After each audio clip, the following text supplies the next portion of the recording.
बहुत सारे लड़के दिल्ली इलाहाबाद कोचिंग किए, पटना कोचिंग किए, पैसा था तो दिल्ली भी कोचिंग किए, 4-4 कोचिंग किए, फिर भी परेशान है। भाई बहुत सारे लोगों के घर में पैसा है, तो एक कोचिंग किए फिर कहा कि नहीं यहाँ तो ठीक नहीं था, फिर दूसरी किए, फिर तीसरे, 4-4 कोचिंग किए, फिर भी सिलेक्शन नहीं हुआ।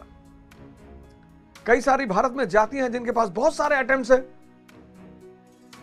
फिर भी सिलेक्शन नहीं हो रहा है।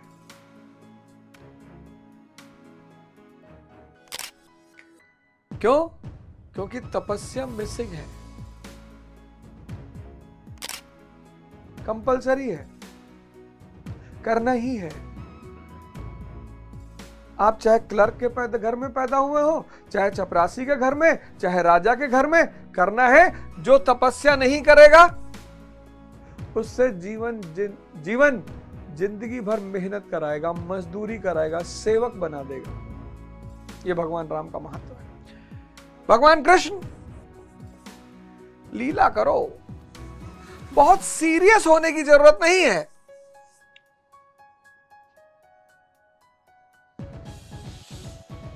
बहुत सीरियस होने की जरूरत नहीं है।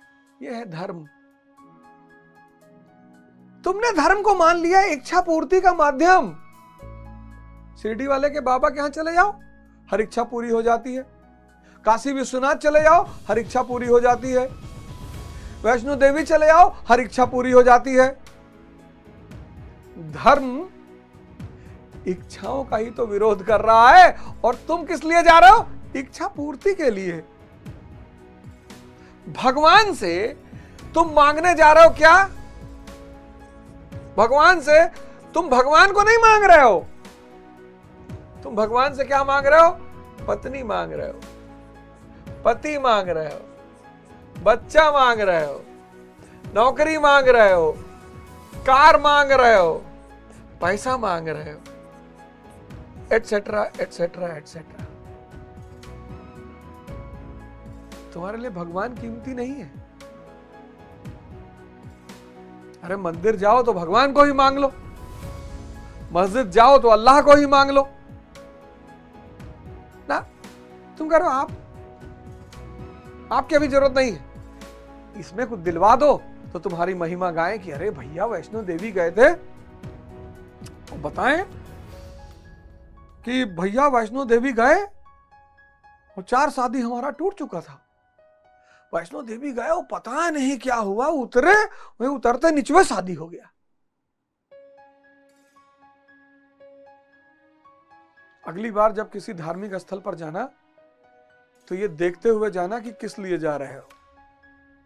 अगर इच्छा पूर्ति के लिए जा रहे हो तो धार्मिक हो ही नहीं। धर्म तो क्रांति है भगवान बनाने की, सूत्र है। और ऐसे ही एक सूत्र का ग्रंथ है गीता, और उस गीता में हमारे गुरु महाराज ने लिखी यथार्थ।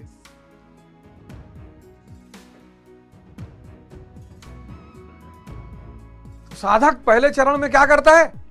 कई सारी चुनौतियां झेलता है। तो पहली चुनौती उसकी क्या है? पहली चुनौती है अदृश्य उपलब्धि। अब तो ये समझ ही गए होंगे।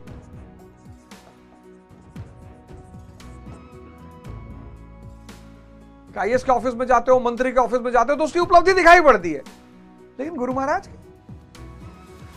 को दिखाई नहीं पड़ता। अदृश्य उपलब्धि, अध्यात्म के क्षेत्र की पहली विशेषता अदृश्य उपलब्धि। दूसरी चुनौती मैं और अपनों का जाल। तीसरी दूसरे की मूर्खता। चौथी अपना ज्ञान, अपना ज्ञान का भ्रम। चौथा, पांचवा गुरु को उपदेश कि महाराज आप तो समझदार हैं, आप ऐसा ना करें। और छठा, लास्ट और सबसे खतरनाक क्या? नुकसान, घाटा दिखाना, हानि दिखाना, हानि, विनाश दिखाना कि सब कुछ खत्म हो जाएगा। कि माधव सब कुछ खत्म हो जाएगा। तो क्या खत्म हो जाएगा? 4 चीज अर्जुन कह रहा है। अर्जुन कह रहा है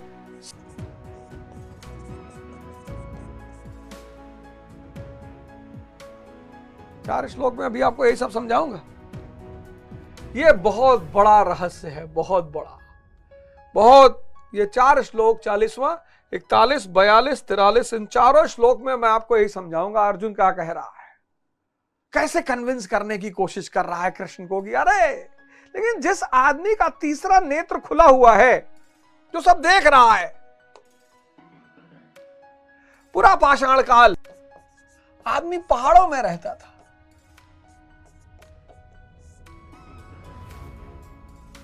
मध्य पाषाण काल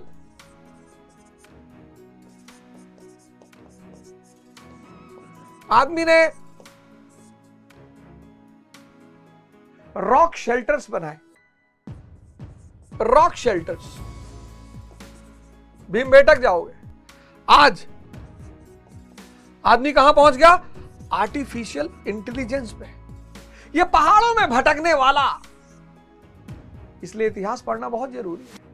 पहाड़ों में भटकने वाला, शिकार और संग्रह करने वाला, पत्थर के हथियारों का इस्तेमाल करने वाला, कच्चा भोजन करने वाला, आज आर्टिफिशियल इंटेलिजेंस।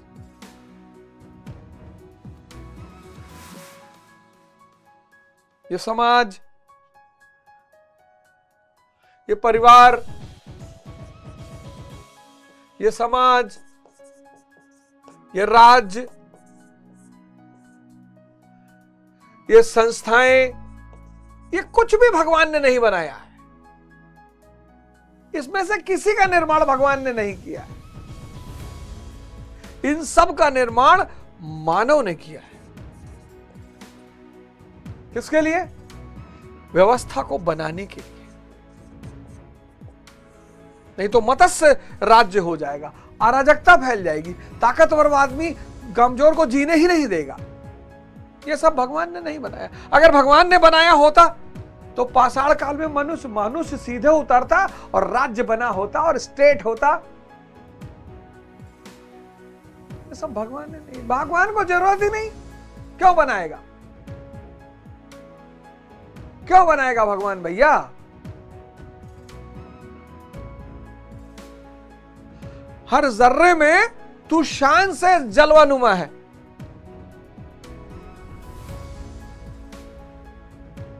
अक्ल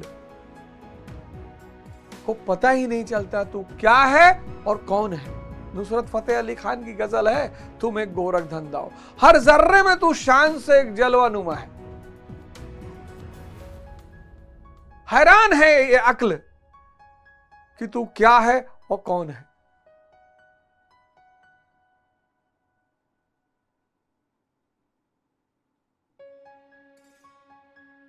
हैरान है ये अक्ल, हैरान है।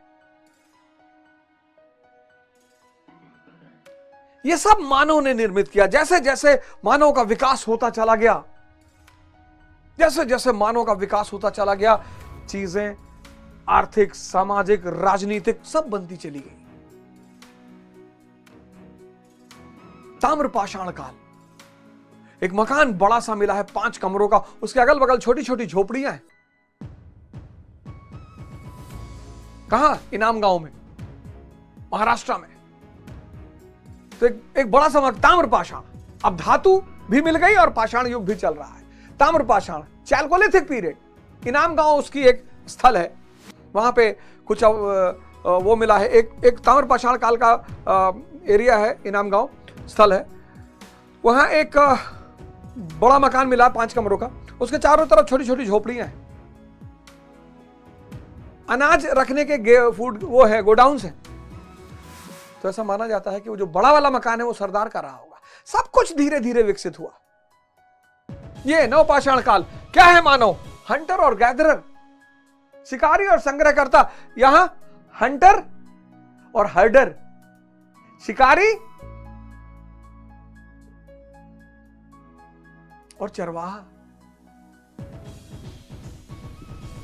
नौभाषा प्रोड्यूसर उत्पादन करने लगा।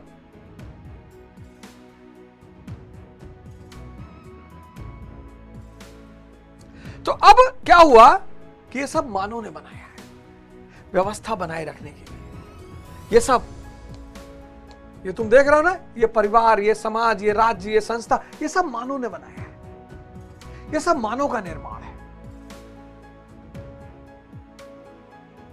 और जितने स्कूल है, कॉलेज है, ये सब स्कूल, कॉलेज, यूनिवर्सिटी, ये सब को बचाने के माध्यम है। यहां आपको अध्यात्म नहीं पढ़ाया जाएगा।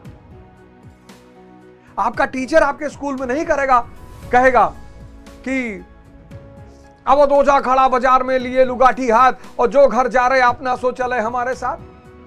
अब मेरी क्लास में लड़का आईएएस बनने के लिए आया है, अब मैं उससे ये कह दूं कि अवध ओझा खड़ा बाजार में लिए लुगाठी हाथ, और जो घर जा रहे अपना सो चले हमारे साथ। अरे भैया, घर में रह रहे हैं, महल बनाने के चक्कर में तो आईएएस बनने जा रहे हैं, और तुम कह रहे हो जो घर जा रहे हैं अपना सो चले हमारे साथ। कोई बैठबे नहीं करेगा।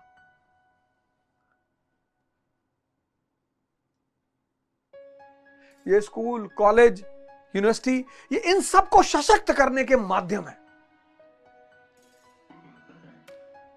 परिवार, समाज, राज्य, संस्थाएं, ये सब इनको सशक्त करने के माध्यम है। और उलझ जाता है आदमी।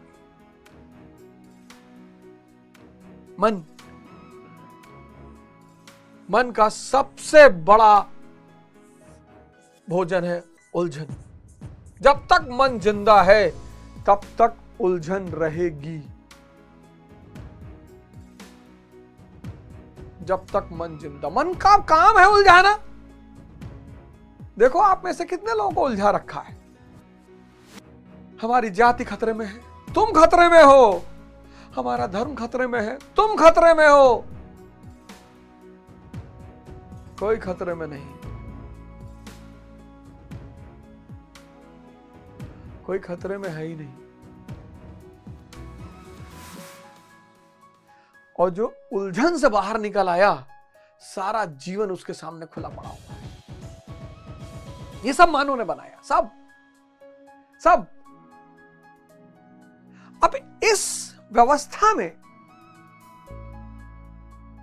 सिवाय परेशानी का कुछ है ही नहीं, क्योंकि ये सब तो मानव निर्मित है। खेल तमाशा है, नाटक है, सिनेमा है, अदाकारी है। भाई भारत में मानव जीवन की शुरुआत 5 लाख साल पहले, 5 लाख बीसी के पहले मानी जाती है। 5 लाख बीसी, पैलोलिथिक एज। उससे पहले कौन कहां था? बिरजू, गणेश, अवध ओझा, सलमान, सुलेमान।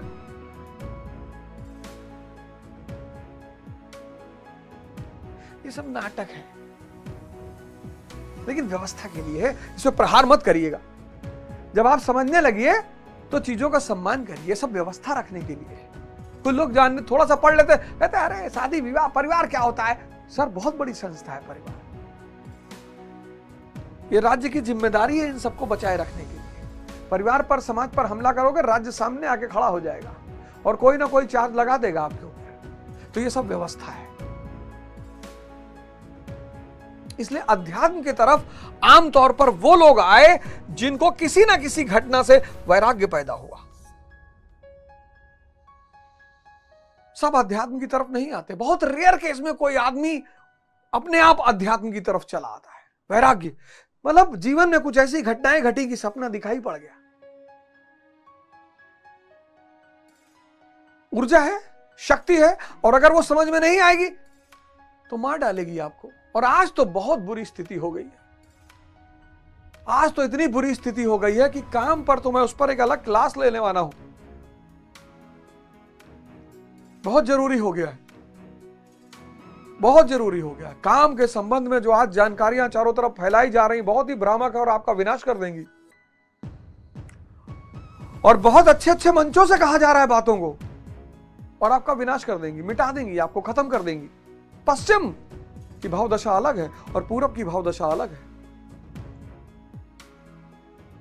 वहां की स्त्री नंगे घूमेगी, कोई फर्क नहीं पड़ेगा, क्योंकि वो भौतिकवाद के चरम उत्कर्ष पर है, सब भोग चुके हैं, सब संतुष्ट हो चुके हैं। यहां अगर स्त्री नंगे घूमेगी तब गड़बड़ हो जाएगी। भूखे लोग हैं,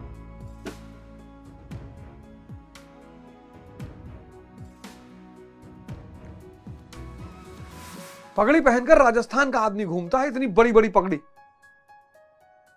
क्योंकि रेगिस्तान है, धूप सर पे पड़ती है और सर को बचाना है, क्योंकि सर के थ्रू धूप पूरे शरीर में चली जाएगी, वो मर जाएगा तुरंत आदमी। पगड़ी पहनकर आप लंदन में नहीं घूम सकते। इसलिए हर नियम हर जगह सही नहीं है।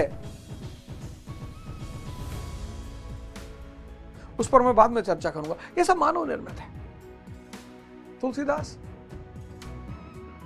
पत्नी मायके घर चली गई, मायके, और शाम को उनको बड़ी चिंता मतलब कामातुरता हावी हुई। अब कहानी यह है कि लाश पर बैठकर नदी क्रॉस कर गए। मैं, आप सब, हम सब तुलसीदास की स्थिति में हैं।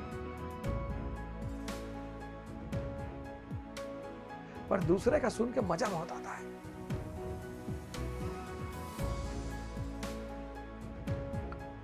और वो देवी जैसी पत्नी रही होगी, साक्षात देवी का अवतार रही होगी,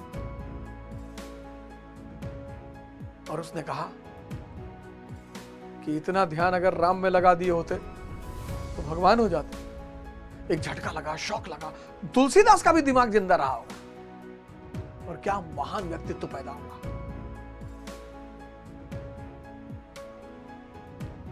कोई खुशी में सन्यासी नहीं बनता। वैराग्य बहुत इंपॉर्टेंट है। आप राजा घर में पैदा हुए, चारों तरफ जीवन भर खुशियां खुशियां खुशियां खुशियां। आप हो सकता है कभी कभी जाके किसी संत का प्रवचन सुन लो, पर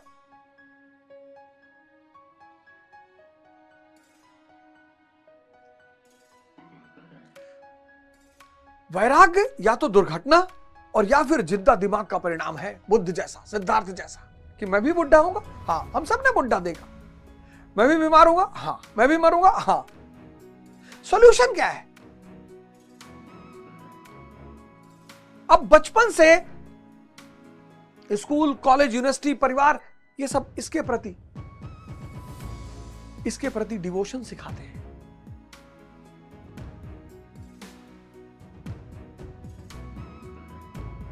ये सब इसके प्रति डिवोशन सिखाते हैं। इससे बाहर नहीं निकलने दिया जाएगा आप। तब कबीरदास जी ने कहा कि कामी, क्रोधी, लालची, इनसे भक्ति न होए, और भक्ति करे कोई सूरमा। भोपाली नहीं, भक्ति करे कोई सूरमा, जाति वरन कुल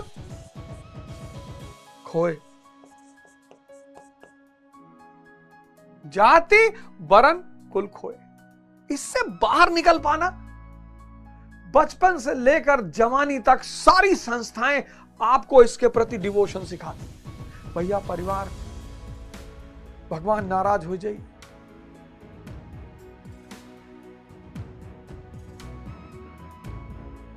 और वही कष्ट की वजह है। उससे बाहर निकल। अर्जुन कुलाचार को ही सनातन धर्म समझ रहा है। धर्म के नाश होने पर संपूर्ण कुल को पाप भी बहुत दबा लेता है। सनातन कुल धर्म, कहता सनातन धर्म खत्म हो जाएगा। देखो इसकी अज्ञानता, जैसे आज हम समझते हैं कि शंकर जी की पूजा करना सनातन धर्म है, राम जी की पूजा करना सनातन धर्म है, कृष्ण जी की पूजा करना सनातन धर्म है। नहीं, अभी आगे सनातन धर्म पे चर्चा होगी। ऐसे अर्जुन भी समझ रहा है। 40वें श्लोक में कह रहा है कि अरे बाप रे बाप, धर्म ही खत्म हो जाएगा। बताइए आप महाराज, कृष्ण से कह रहा, बताइए धर्म खत्म हो जाएगा। स्त्रीषु दुष्टासु वर्षणे जायते वलशंकरा। जब कुल खत्म हो जाएगा, कह रहा कुल खत्म हो जाएगा, जब कुल खत्म हो जाएगा स्त्रियां दूषित हो जाएंगी, वर्ण संकर हो जाएगा। अब संसारी जीवन में वर्ण संकर का मतलब क्या है? संसारी जीवन में वर्ण संकर का मतलब अनुलोम प्रतिलोम विवाह। ब्राह्मण की बेटी और क्षत्रिय का बेटा, यह प्रतिलोम विवाह है और इससे वर्ण संकर पैदा होगा। दो अलग अलग वर्णों का विवाह, यह प्रतिलोम है। शूद्र की बेटी और ब्राह्मण का बेटा, यह अनुलोम है, इससे भी वर्ण संकर होगा। तो सांसारिक जीवन में वर्ण संकर का मतलब अनुलोम प्रतिलोम विवाह।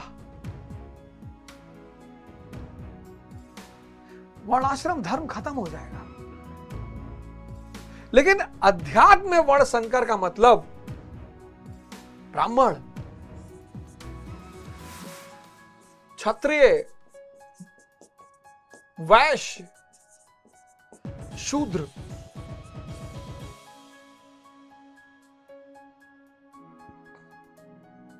अध्यात्म में वर्ण संकर का मतलब कि आपने साधना शुरू की और शूद्र से आप ऊपर उठे। हर मनुष्य शूद्र के रूप में, जो इंद्रियों पे जी रहा है वो शूद्र है, जो इंद्रियों पे जी रहा है वो शूद्र है। अध्यात्म वर्ण व्यवस्था को कर्म आधारित मानता है। अब आपने साधना शुरू की और इंद्रियों से उठने लगे, वैश्य बन गए आप।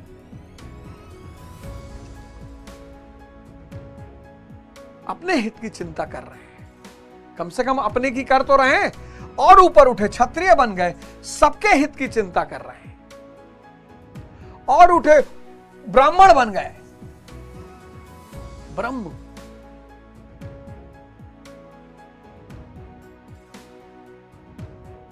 अध्यात्म में वर्ण संकर का मतलब साधना के पायदान पर नीचे गिरना। ब्राह्मण से आप पतन हुआ, क्षत्रिय बन गए, क्षत्रिय से आपका पतन हुआ, फिर वैश्य की स्थिति में आ गए। यह है अध्यात्म में वर्ण संकर का मतलब। संसार में वर्ण संकर का मतलब अनुलोम प्रतिलोम विवाह। कह रहा है कि वर्ण संकर हो जाएगा अर्जुन, स्त्रियां दूषित हो जाएंगी, वर्ण संकर हो जाएगा। अर्जुन कह रहा है बहुत बुरा हो जाएगा माधव, ये सब हमारी कुल की स्त्रियां मलेच्छ लेके चले जाएंगे।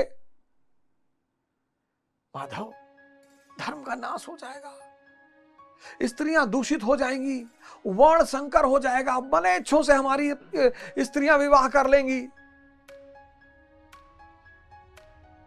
कृष्ण सुन रहे हैं और कह रहा पिंडोदक क्रिया खत्म हो जाएगी। पिंडोदक,